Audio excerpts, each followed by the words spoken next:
Hello, hello, hello. This is the Witch King of Samra back at it again with another review of a role-playing game source book for a role-playing game that I really like. But I need to state this up front. I worked on this, got paid for it, but I promise I will do my best to not let that affect my opinion of it.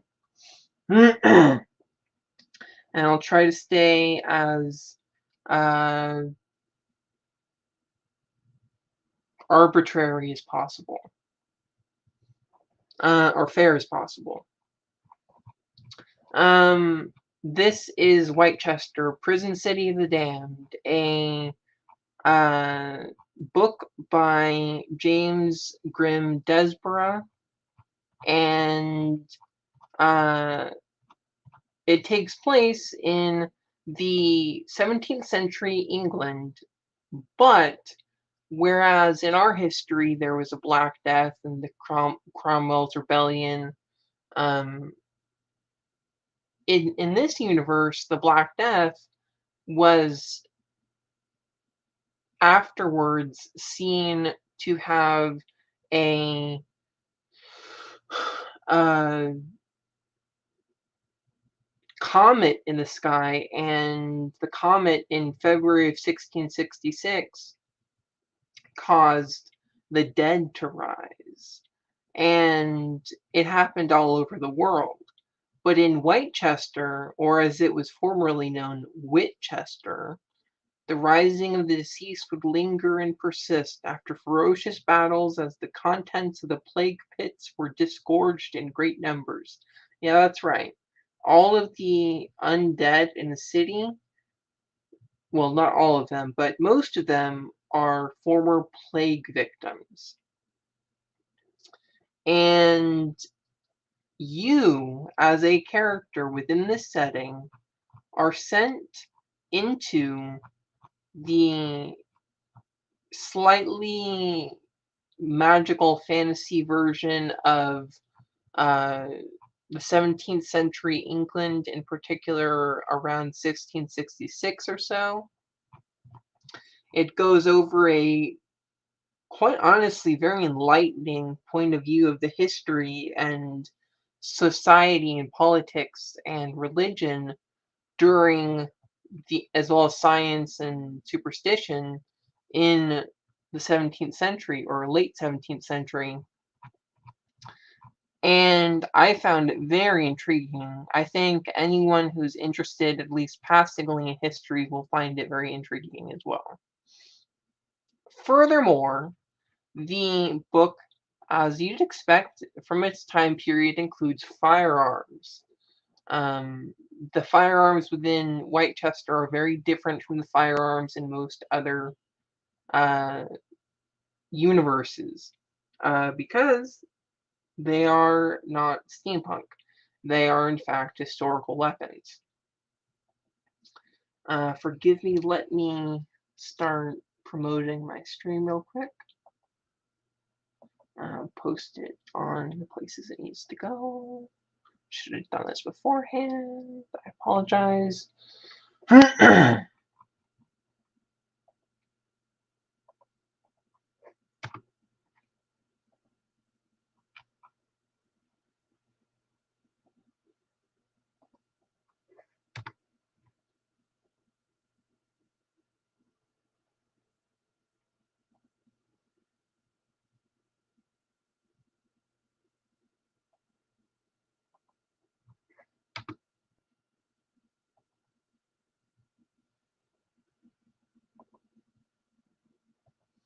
Okay, here we go. Let's continue, shall we?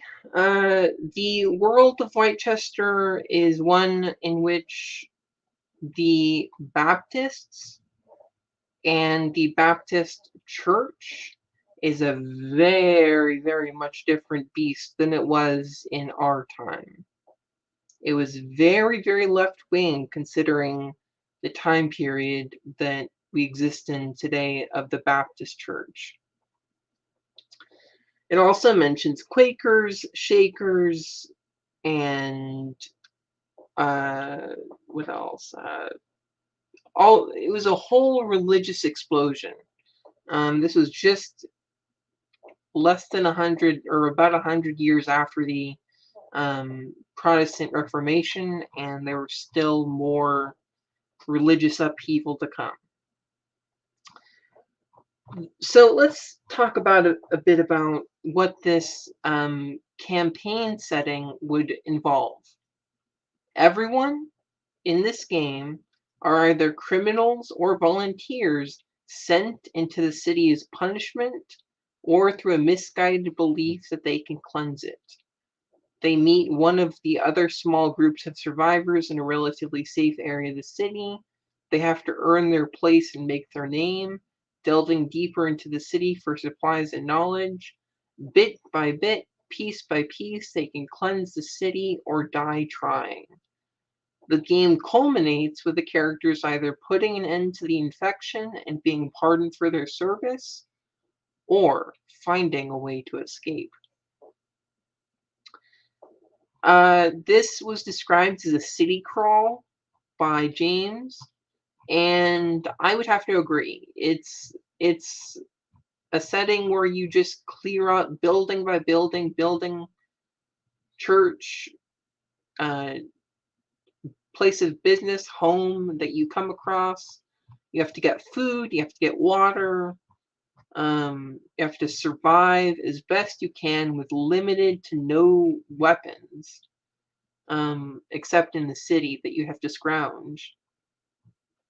It covers a history of Wightchester, going from the ancient past of uh, the early history of England and the early settlers of Britain, all the way into medieval Wightchester, and going into the Renaissance, and then Stuart uh, Wightchester, the collapse of the Commonwealth, the Civil War, and the Year of the Dead. The game takes place maybe a few months after the Year of the Dead, so it's sometime in 1666 or so. Magic exists within this setting. The group that I'm going to be playing in a game with this in, we are using Lamentations of the Flame Princess. So,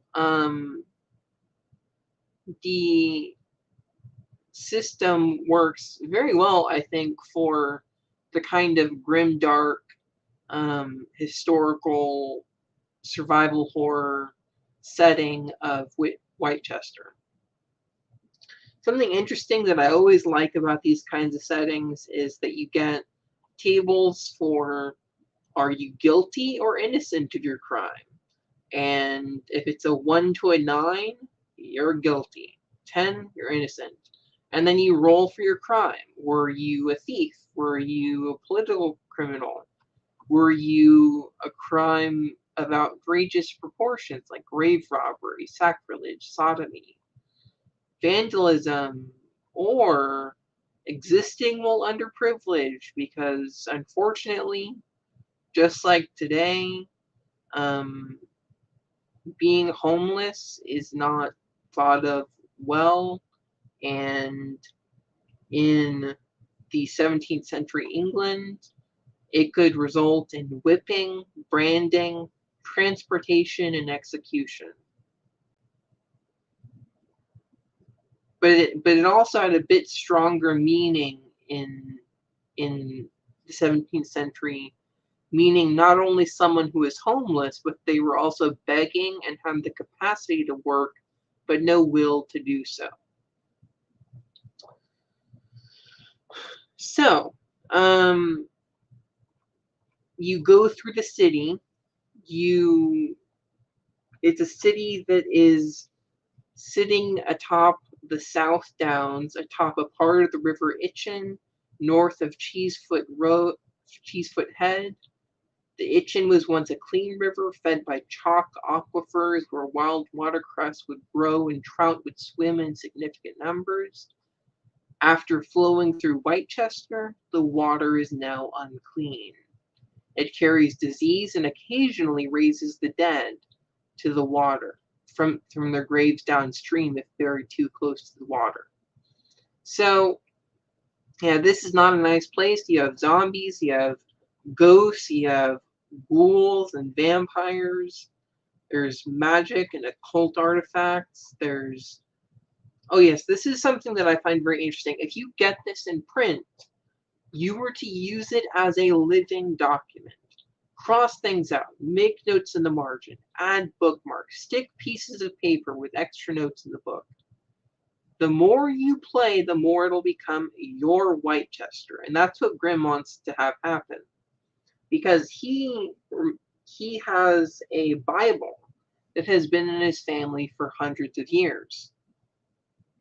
And so he imagined, like, wait, when I started gaming and when he started gaming in the 80s, people would like dog ear their books. They would write in them, they'd write notes, they'd draw drawings, they would do all kinds of things in them. Sadly, when it comes to gaming books nowadays, that's really not the case at all. They're works of art. You don't touch them unless you're playing with them, and that's kind of stupid in my opinion. I mean, I appreciate books looking nice and all, but being able to make the book your own is kind of difficult. However, um, it has a map of the city from the cathedral to Cathedral Park, Wightchester College, the Rums, Shadow Park, Angel Square, Abrams Market, the Reeks, the Scepter, and then it has all of the buildings that exist within each area. You notice how it says encounters O or 0? Well, those are things you're supposed to cross out. So, encounters 0. There should always be some wandering dead scattered through the open area of Cathedral Park, perhaps 2d6 walking dead. Now, if you take out that wandering dead grouped around the open area of Cathedral Park, you cross that off, and you keep going. Because, similar to how the characters are destroying each of the undead and perhaps potentially ridding the undead from Wightchester, they likewise, the GM will make notes and scribble in the margins to make sure that they know, oh, yeah, they took care of this encounter, they took care of this encounter, they took out these supplies from this building and these supplies from that building. So it's very interesting. I think this is a tremendous book. However, I would be remorseful to say that it's perfect. It really isn't. The whole problem is it doesn't describe how the book is meant to be used. So when I first saw the zeros and O's or whatever they are, I didn't know what they meant. And most people who have played or read or reviewed Wightchester didn't know what those meant. And that's a damn shame because if they knew, it would really help appeal to them, in my opinion. The artwork in this book it's so-so. It's a mixture of uh, like pre-made stock art or the occasional um, uh, the occasional AI generated artwork. In fact, the cover is AI generated using, I believe, Midjourney AI. But yes, it has encounters, loot. So like the gallery has 4 dipping pens. It has 6 illuminated Bibles, 6 ink bottles, several dozen embroidered cushions, a dozen lanterns with varying levels of oil. And remember, because you do not have the access to a well-stocked market, everything you find within Wightchester is either used already, or it is currently in disrepair, or you'd be lucky if you find an actual um, resource that isn't empty and is in fact full to the brim. Now, I should mention I only wrote like 2 or 3 sections of the city, um, but unfortunately, I'm not able to go through the entire book because, well, it's a lot.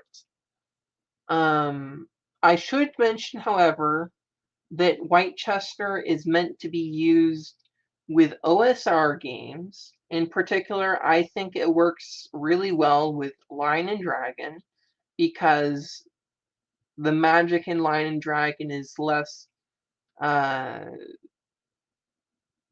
magical in a D&D sense and is much more occult and eldritch and realistic to history. Now, mind you, the thing is, Lion and Dragon is meant for the late 15th century. So you'll have to do some adjustments, like the Arbitel would be something that would exist in the 17th century. Um, I believe that the Book of Abramelin the Mage would be existing at this point in time. So you have some different things. Um, oh, so yeah, there is apparently in the children's room of this house a ring a rosy conjoined zombie. There are 4 children, undead like the rest of this benighted city, tied together and gagged with cloths and pieces of wood. If you wanted a more happy-go-lucky, oh, so random kind of D&D setting, this ain't your thing. If you want a realistic, grim and gritty um, setting where people get by with the skin of their teeth, they survive through their grit alone, and they try to survive just one more day. Similar, in fact, to the recent spate of games like Morkborg or Lamentations of the Flame Princess, or even an anime of the name of Goblin Slayer, which I highly recommend. Now, if you don't like sexual content that is non-consensual, you might not want to watch it because goblins and Goblin Slayer are fucking assholes. Kill every one of them. Like, seriously, they are horrible monsters. But that's besides the point. Um, honestly, the only things that I have an issue with in this game is I don't like Morkborg. I have a copy of it, but it's just I don't like it. It's hard to read. It's hard to parse through the rules. I might do a review on it someday, but it's just not my thing. Um, and also the way you loot and mark uh, encounters and things like that in this book is not well described. But I have told you, so if you decide to go out and purchase this, which I highly recommend you to do so, if you were interested anyways, um, please pick it up and feel free to leave a comment if you like it or if you were intrigued by it, and I can perhaps answer any questions that come up in the course of the comment section.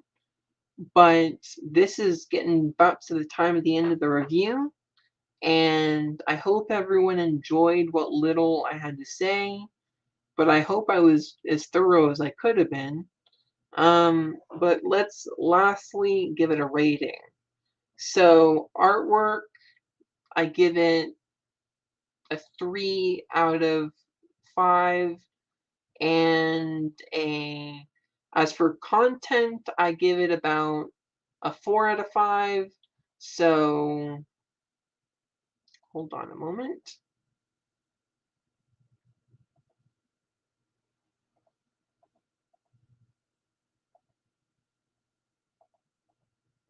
So it is a total of 4 out of 5. Um, I think it's a fantastic game. I hope everyone who sees my review or finds out about it enjoys it and has many great adventures and campaigns with it. I highly recommend it. There's only, as I mentioned, the only two niggles I had with it were the system it ostensibly is written for, and also the lack of instruction. But overall, I think it's a fantastic book, and I'm happy to have worked on it. I'm also happy that I got paid to work on it. This was my first job officially. But I hope that everyone enjoys the review, and if you like this video, want to see more of them, want to support me, please subscribe, like, share, comment. And if you have the money to spend, I highly would appreciate you supporting me on either Patreon or Ko-Fi. That'd be very helpful for me because I don't get much money to spend otherwise. And if you want to see me purchasing more books and more role-playing games to review, that's the way to do it. Plus, if you subscribe, it'll let me know that you want to see more. That's all. I'm the Witch King of Samra, and I will be back in less than an hour to do my second review of the night, which will be Venger Satanis's Chalt, Book 1. I hope everyone has a good night, and I will see you shortly.